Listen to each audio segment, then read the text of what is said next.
அஸ்வின்ஸ் இனிப்பு காரம் பேக்கரி மற்றும் செல்வ உணவகம்.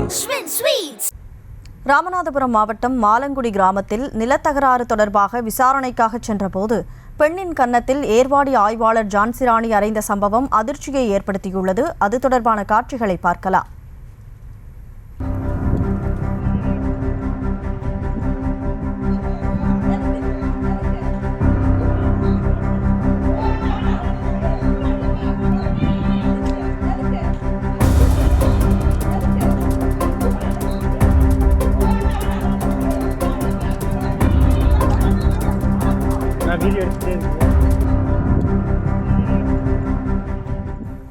இதுகுறித்த கூடுதல் விவரங்களோடு இணைகிறார் செய்தியாளர் பூபேஷ் சந்திரன்.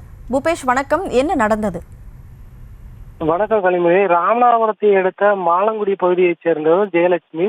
இவரது கணவர் இறந்துவிட்ட நிலையில் 2 பெண் மற்றும் ஒரு ஆண் குழந்தைகளோடு அந்த பகுதியில் வசித்து வருகிறார். இவருக்கு பூர்வீகமான வயல் ஒன்று இருப்பதாக சொல்லப்படுகிறது. அந்த வயலுக்கு அவருடைய கணவருடைய தம்பியும் உரிமையை கொண்டாடுவதை அடுத்து இரு குடும்பத்தாரிடையே இந்த நாட்களாகவே அந்த இடத்தகராறு தொடர்பான பிரச்சனை இருந்துள்ளதாக சொல்லப்படுகிறது. இந்த விவகாரம் தொடர்பாக ஏற்கனவே வருவாய் கோட்டாட்சியரிடம் விசாரணை நடைபெற்று வரக்கூடிய சூழலில் ஒரு தரப்பினர் ஏர்வாடி காவல் நிலையத்தில் இச்சம்பவம் தொடர்பாக புகார் அளித்ததாகவும் சொல்லப்படுகிறது. புகாரை அடுத்து ஏர்வாடி காவல் நிலைய ஆய்வாளர் ஜீவரத்னம் தலைமையிலான போலீசார் மாலங்குடி கிராமத்திற்கு சென்று விசாரணையில் ஈடுபட்டிருந்த போது போலீசார் தரப்பிற்கும் அந்த ஜெயலட்சுமி என்பவருக்கும் இடையே வாக்குவாதம் ஏற்பட்டுள்ளது. இதனை அடுத்து ஏர்வாடி காவல் நிலைய ஆய்வாளர் ஜீவரத்னம் அந்த ஜெயலட்சுமியின் கன்னத்தில் ஓங்கி அறைந்ததோடு அங்கு பணியில் ஈடுபட்டிருந்த சக காவல்துறையினர் அந்த பெண்ணையும் பெண்ணுடைய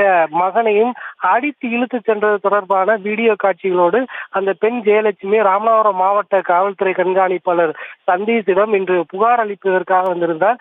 மேலும் இடத்தகராறு காரணமாக தங்களுக்கு எந்த அதிகாரமும் இல்லை எனவும் இருந்த போதிலும் அந்த பெண்ணை தாக்கியது தொடர்பாக உரிய நடவடிக்கை எடுக்க வேண்டும் என கூறி பாதிக்கப்பட்ட பெண் தரப்பில் வீடியோ காட்சியோடு ராமநாதபுரம் மாவட்ட காவல்துறை கண்காணிப்பாளர் அலுவலகத்தில் அவர் புகார் அளித்ததாக கூறப்படுகிறது. இது தொடர்பாக வீடியோ காட்சி வெளியாக இருக்கும் சூழலில் பெண் ஆய்வாளர் மற்றும் சக காவலர்கள் சேர்ந்து ஒரு பெண் அவருடைய மகனையும் தாக்கியதாக கூறப்படும் சம்பவம் இந்த பகுதியில் பெரும் பரபரப்பை ஏற்படுத்தியுள்ளது. கனிமொழி.